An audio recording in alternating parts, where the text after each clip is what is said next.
कि किस बिल के लिए पूरी जेपीसी के 31 मेंबर मिलकर, उसमें इमरान मसूद भी हैं, उसमें असदुद्दीन ओवैसी जी भी हैं, तो ये लोग तो विपक्ष में थे, श्रीमान जेपीसी के मेंबर थे। नहीं मगर इन्होंने तो उसको नकारा चीजों मेरी बात तो सुनिए, मतलब आप बोलोगे तो बात सही है और दूसरा पक्ष बोलेगा तो गलत है। जी आप बोलोगे वो नहीं, बहस हुई कि नहीं, सलाह ली गई कि नहीं, बात होता है तो उसमें पुजारी जो होता है वो ब्राह्मण होता है। अच्छा सवाल। तो अब जब ब्राह्मण होता है तो भाई वो हिंदुओं का चीज है, वहां पे मुसलमान का कोई इन्वॉल्वमेंट नहीं होता। सवाल है, बहुत अच्छा। तो यहाँ पे हिंदुओं का क्यों इन्वॉल्वमेंट, जबकि वाकिफ मुसलमान है, वक्फ मुसलमान है, तमाम चीजें बहुत अच्छा सवाल है। देखिए फिर झूठ फैलाया जा रहा है जी वाला नहीं है। रियाज खान 7 करोड़ 11 लाख रुपए की हमने आरआरसी जारी की, नोटिस नहीं, RRC, revenue recovery certificate. RRC मतलब चल अचल संपत्ति से उसके पैसा राजस्व के अधिकारी वसूले, कुर्क करे और वक्फ बोर्ड को जमा कराए। और बार बार अपील कर रहा हूं, दोबारा पूछे दोबारा बता दूंगा, 100 बार पूछेंगे 100 बार बता दूंगा। ये गुमराह कर रहे हैं मस्जिद के मामले में, ये गुमराह कर रहे हैं कब्रिस्तान के मामले में, ये गुमराह कर रहे हैं मजार के मामले में। किसी भी धार्मिक अदारे को कोई आंच नहीं आ रही है 1 इंच की भी। हम लोग ग्राउंड लेवल पे काम करते हैं। उनका ये कहना है जब से भारतीय जनता पार्टी आई है, जब से हमारी मस्जिदें महफूज नहीं है, कई मस्जिदों में मंदिर ढूंढे जाते हैं, मूर्तियां ढूंढी जाती हैं, इसलिए हम डरे हुए हैं वक्फ बिल से। हमें ऐसा लग रहा है कि कहीं जो हमारी मस्जिदों को खोद रहे हैं, ऐसा नहीं वक्फ बिल के जरिए पूरा ही तोड़ दें। मेरे सवाल है कि वो जिनके गरीबों के पास घर नहीं है, जो बेसहारा घूम रहे हैं, उनका ये कहना था जब हमारे मकान तोड़े गए तो सनवर जी ने हमसे कहा कि वक्फ की संपत्ति बता दें, हम आपको यहाँ पे रहने के लिए जगह दे देंगे, मगर वो जगह नहीं दी गई हमको, क्रेशर के लिए जगह दे दी, फिर बस्ती बन गई दूसरी जगह पे जाके, अब वहां पे किराएदार बने हैं। मैं उनसे गुजारिश करता हूं कि आप वैधानिक किराएदार बन जाइए, हमारी प्राथमिकता आप हैं, हम किसी को नहीं हटाने वाले हैं। हम चाहते हैं कि आप वैधानिक किराएदार बन जाएं। तो हमारे लोगों के हाथ में पाने पेंचिसी रखना चाहते हैं, उनके हाथ में ठेलाई रखना चाहते हैं, उनको गुमराह करते हैं खाली इसलिए कि अगले चुनाव में उनको थोकबंद वोट मिल जाए। ये समझ जाएंगे, पढ़ लिख जाएंगे तो ये हमको थोकबंद वोट नहीं देंगे। तो वो काफी अम्मा में लगभग 4000 किराएदार एक संस्था में। 4000 किराएदारों में से जब मैं आया और मैंने उनकी सूची बनवाई और सेंसेक्स बनवाया, तो हमने 4000 किराएदार है उनको 6 भागों में बांटा, हमने 6 सेक्टर कर दिए और 6 सेक्टर करके हमने एक उसकी सेंसेक्स बनाया। तो पता चला कि उसमें से 6000 में से लगभग 2000 किराएदार ऐसे हैं जो 0 रुपए से लगाकर उस मस्जिद के संरक्षण के लिए एक जगह में दूसरा कोई वाकिफ देता है कि भाई इस मस्जिद का खर्चा इस जगह से चल जाए। ऐसा सुनने में आ रहा है कि जो जगह उन्होंने दूसरों ने उस पर भी कब्जे कर लिए, बिल्कुल वक्फ बोर्ड ने उन कब्जों को आज तक खाली नहीं कराया। मतलब ये जो पुराने लोग इसीलिए तो कानून ये जो हिंदुओं के संगठन होते हैं उसके अंदर कभी मुसलमानों को शामिल करने की भारतीय जनता पार्टी ने बात नहीं की। इस बात को लेकर भी लोगों का ये कहीं ना कहीं असमंजस में कि भाई हमारे ही मामलों में क्यों एग्जाम्पल सेट किया जाता है। मैं एग्जाम्पल दे देता हूँ। पहले उज्जैन आपके ही जगह की मस्जिद है, तकिए वाली मस्जिद को लेकर एग्जाम्पल सेट किया जाता है, हमारे चैनल पर भी कई लोगों ने उसको एग्जाम्पल दिया। उसके बाद 166 पूरे देश खाली 3 करोड़ बढ़े। जी जी इतने समय में 3 करोड़। मैं आपको बोल रहा हूं कि मध्य प्रदेश वक्फ बोर्ड की सारी संपत्ति जो 15008 है, सिर्फ उन्हीं का वैधानिक रूप से किराएदारी हो जाए तो 100 करोड़ के ऊपर सिर्फ मध्य प्रदेश चाहिए। चलिए वक्फ बिल आ गया, पास हो गया, अब मुसलमानों को वक्फ क्या फायदा पहुंचाने वाला है। देखिए सनवर जी, एक और आरोप आपके ऊपर आज जो पेपर में काफी चर्चा में बना हुआ है, जिसमें ये कहा जा रहा है कि सनवर पटेल ने अपने वालिद के नाम पे 16 संपत्तियां कर दी, उसमें लिस्ट भी लगाई जा रही है। एक भी सही निकल जाए ना, एक भी बात उसी समय में इस्तीफा दे दूंगा।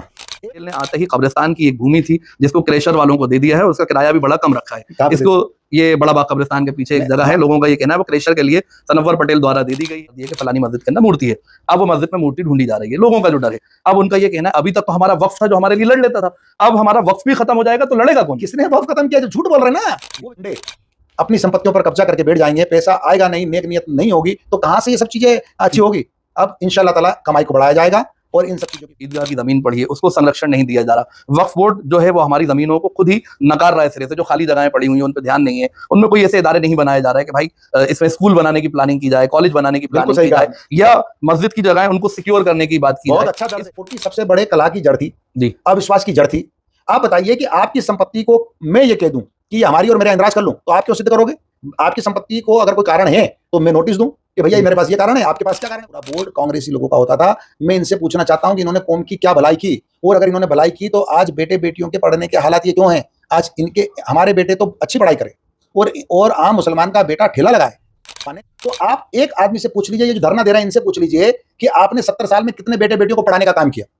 कहना है कि सनवर पटेल को एज अ मुस्लिम इस बिल के अंदर कोई पॉइंट ऐसा लगता है कि नहीं ये पॉइंट ऐसा नहीं होना था या कुछ होना था। सरकारी विभाग भी बने हुए हैं, जैसे पीएचक्यू बताते हैं कि वक्फ की जमीन है, इन सरकारी संपत्तियों को भी खाली कराया जाएगा, इन पे भी नोटिस जारी करे जाएंगे कि इनको ऐसे ही छोड़ दिया जाएगा। बहुत अच्छा सवाल। 84 लाख रुपए की आरआरसी हमने अल्ताफ काजी जो सागर के उनके ऊपर निकाली है। 1 करोड़ 19 लाख रुपए की आरआरसी हमने बड़वाली चौकी के इकबाल खान के ऊपर निकाली है। ये वही लोग हैं जो इस प्रकार की झूठी बातें फैलाते हैं, लेकिन मैं फिर आपके चैनल के माध्यम से इनको चेतावनी देता हूं। यहाँ पर वक्फ बोर्ड की संपत्तियों पे, जैसे भोपाल की हम बात करें, राजधानी की 133 कब्रिस्तान लगभग लोग बताते हैं, 150 से अधिक, 150 में से हम गिनने पे आते तो शायद 25 भी नहीं गिन पाते। जी हाँ, तो वो बाकी कब्रिस्तानों पे किन लोगों के कब्जे हैं? वो किसी का आरोप लगाने से बोर्ड काम नहीं करेगा, ऐसा नहीं है। आरोप लगाते रहे, हम ईमानदारी से काम कर रहे हैं। हमारा संगठन, हमारी सरकार जिसने हमको बनाया और हमारा अल्लाह ताला जिसको जवाब देना है वो जानता है। कहा है कि आज दिनांक तक अर्थात 2025 जी। 8 अप्रैल 2025 तक जो संपत्तियां वक्फ में इंदराज है, हम्म, चाहे वो वक्फ बाय यूज हो, ओके। लेकिन अगर उस पर कोई लिटिगेशन नहीं है, कोर्ट का कोई केस नहीं है, कोई आपत्ति नहीं है, वो वक्फ की ही रहने वाली है। कमेटी या मुत्तवल्ली में कोई नॉन मुस्लिम नहीं आ रहा है। क्या कर बोल रहा हूं, गुमराह कर रहे हैं, गुमराह कर रहे हैं, गुमराह कर रहे हैं। मुत्तवल्ली वक्फ पर मुत्तवल्ली होता है बोर्ड पर। मैं एक्सप्लेन कर रहा जी। हूं।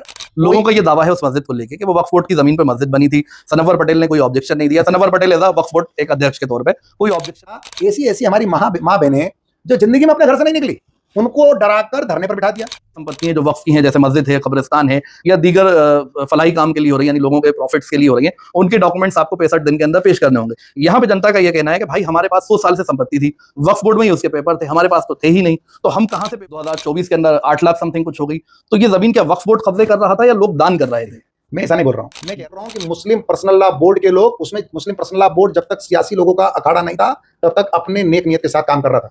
आज जा रहा है, कल भी ट्रिब्यूनल था, आज भी ट्रिब्यूनल है और कल भी ट्रिब्यूनल रहेगा।